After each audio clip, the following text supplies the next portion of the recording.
안녕하십니까. 새해가 밝았습니다. 여러분 가정에 행복과 행운이 함께 하시기를 기원합니다. 지난 2020년 한 해는 코로나라고 하는 불청객이 불쑥 찾아와서 한국은 물론 전 지구촌에 삶을 송두리째 흔들어 놓았습니다. 그야말로 전 세계가 폭풍과 암흑 속에서 한 해를 보냈다고 하겠습니다. 그런데 2021년은 어떻게 될 것인지에 대한 사람들의 그 관심과 또 두려움이 많은 것 같습니다.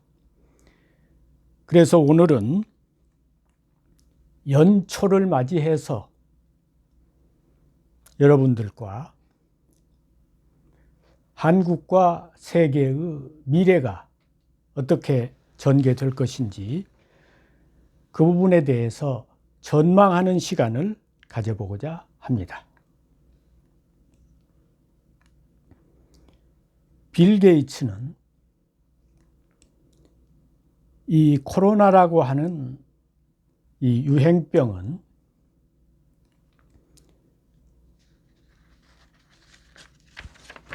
세계의 이 시대의 정의를 새롭게 하였다라고 말했습니다. 그러니까 그동안 우리가 자본주의 사회, 자본주의 시대에 살아왔는데 코로나19를 계기로 그 이전과 이후가 시대가 달라지는 그런 시점에 와 있다는 것입니다. 그러니까 코로나를 기점으로 그 이전과 이후가 기원이 달라지는 그런 대변동의 시대를 맞고 있다는 것입니다. 다윈은 강한 자가 살아남는 것이 아니라 변화에 잘 적응하는 자가 살아남는다고 말했습니다. 우리는 이 대변동의 시대에 어떻게 잘 적응할 것인지 그것이 인류의 과제라고 하겠습니다.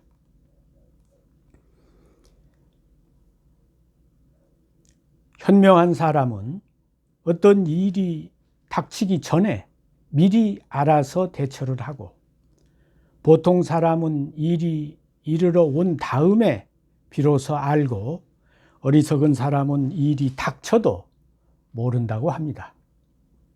우리가 이 세계적인 변화, 그야말로 신기원이 시작되는 이 시점을 맞아서 그 변화를 알고 거기에 적절히 대응하는 지혜가 진정으로 필요하다고 하겠습니다. 율곡 선생이 10년 전에 임진왜란이 날 것을 예언했는데 그것은 율곡 선생이 점쟁이라서 그런 게 아니고 국방장관으로서 그때 일본과 조선의 정세를 가지고 분석할 때 10년 후면 일본의 침략이 있으리라는 것을 예견을 하고 10만 양병을 주장했던 것입니다.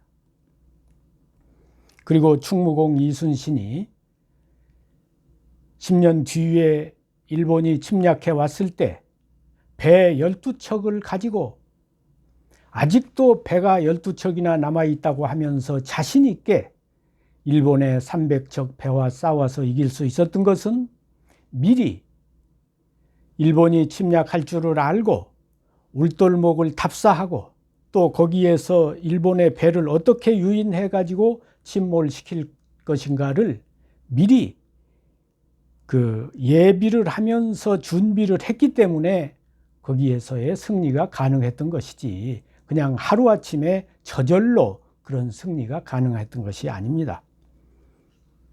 그러니까 우리가 이런 대변동의 시대에 당해서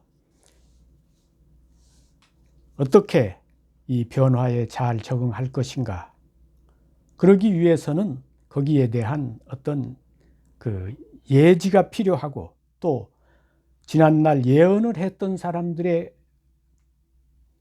말에서 참고할 것이 있다면 그런 것도 관심을 가지고 들어볼 필요가 있다고 하겠습니다.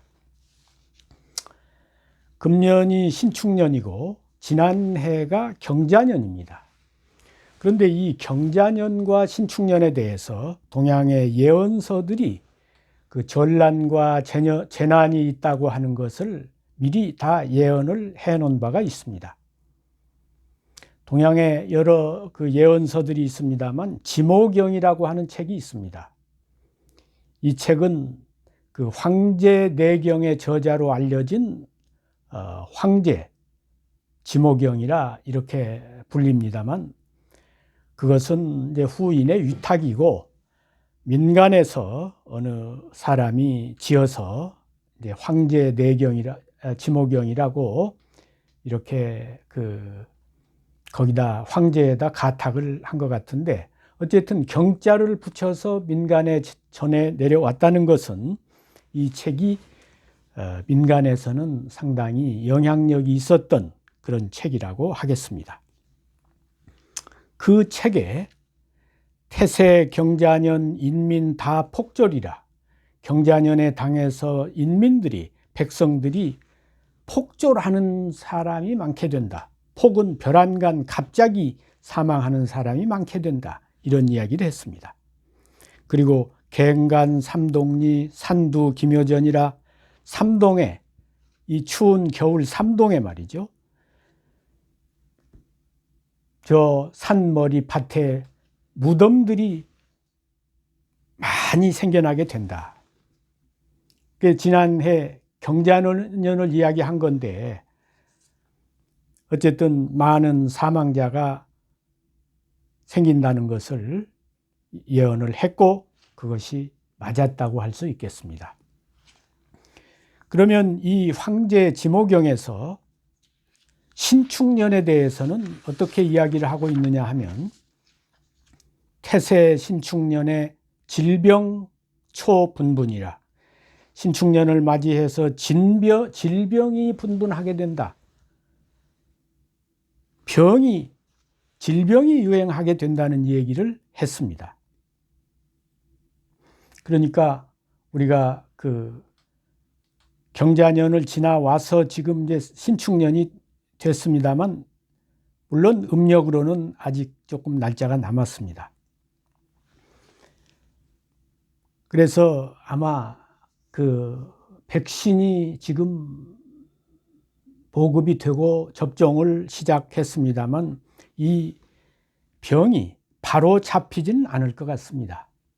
그러나 이제 그 후반기에 가서 인민점소식이라, 백성들이 점차 소생하게 된다, 이런 기록이 있는 걸로 봐서 후반기에 가서는 이제 점차 아마 다시 그 백신이 보급이 되고 치료제가 나오고 이름으로 인해서 그때 가서 이제 이 코로나가 잡히기 시작하지 않을까, 이런 생각을 해보게 됩니다.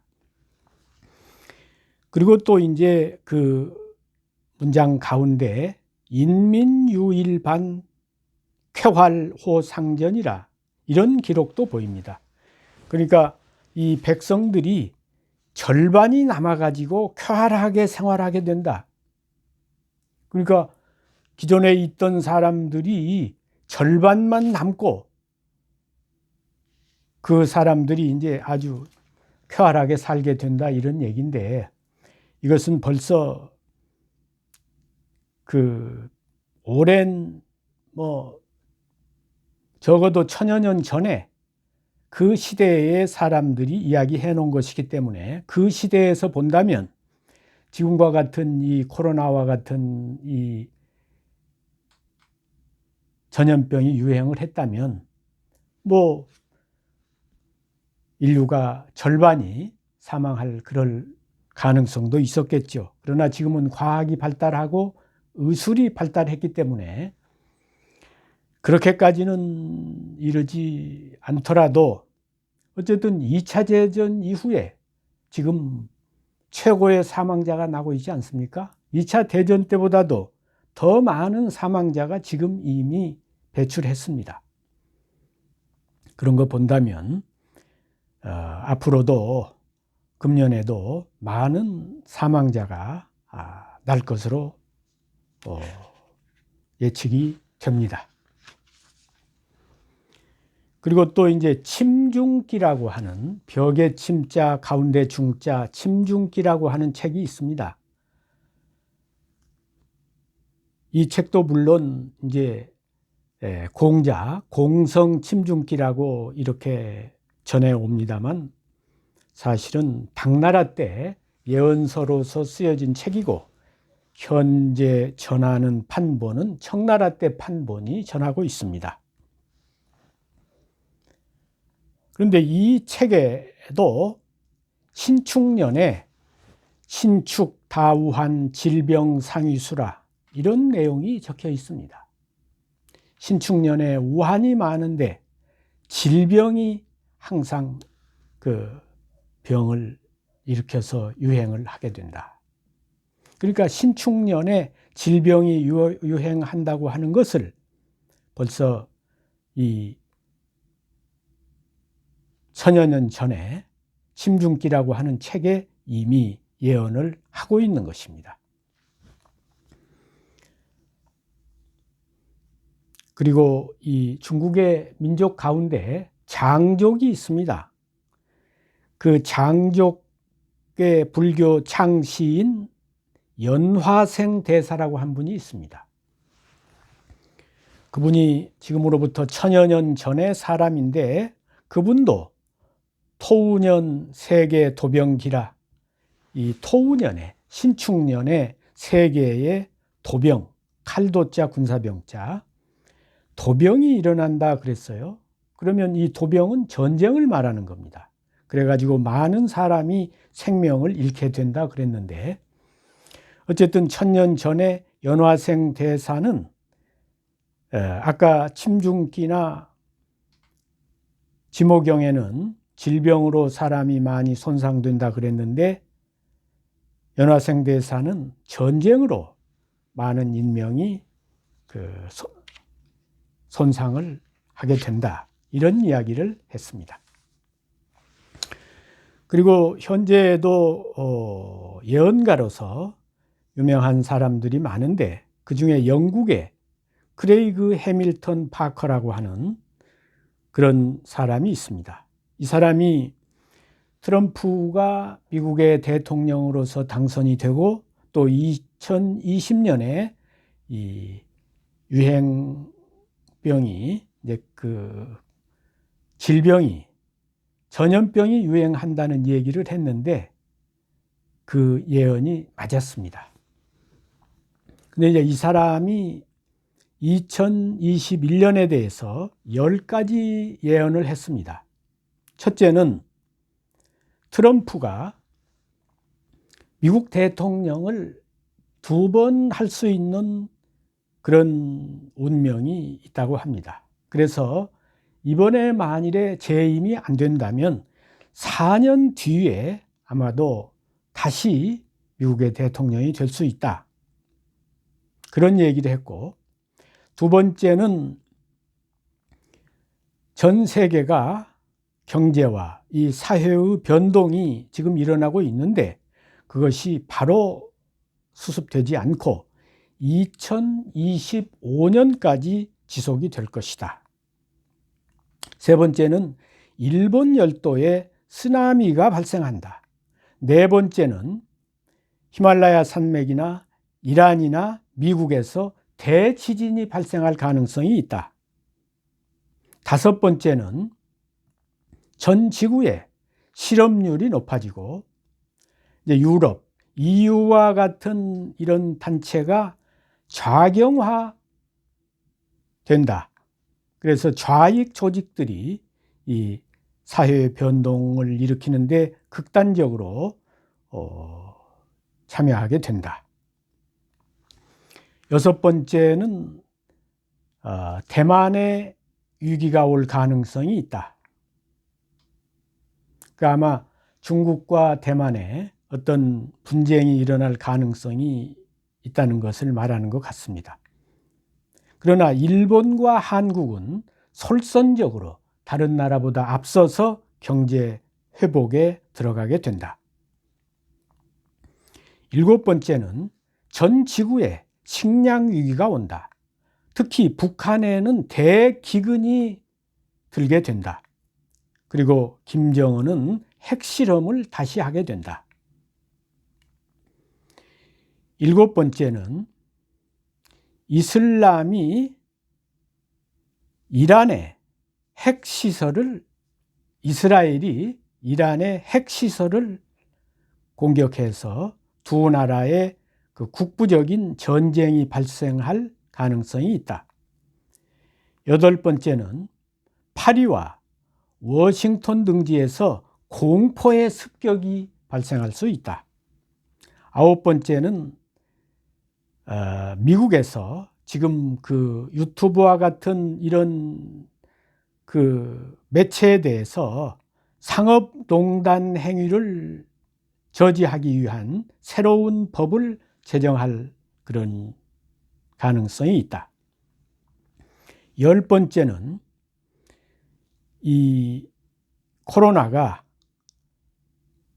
새로운 코로나, 그러니까 지금 이미 변이를 일으켰다고 하는데 변종을 일으킨 새로운 코로나라고 하는 것은 코로나19가 아닌 코로나21이 되겠죠.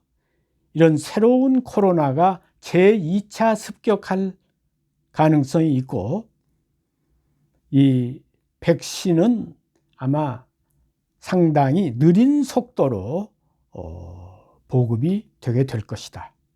그리고 세계적으로 이 항공의 취항이 단절돼서 지금보다도 2020년보다도 그 현상이 훨씬 더 엄중해진다.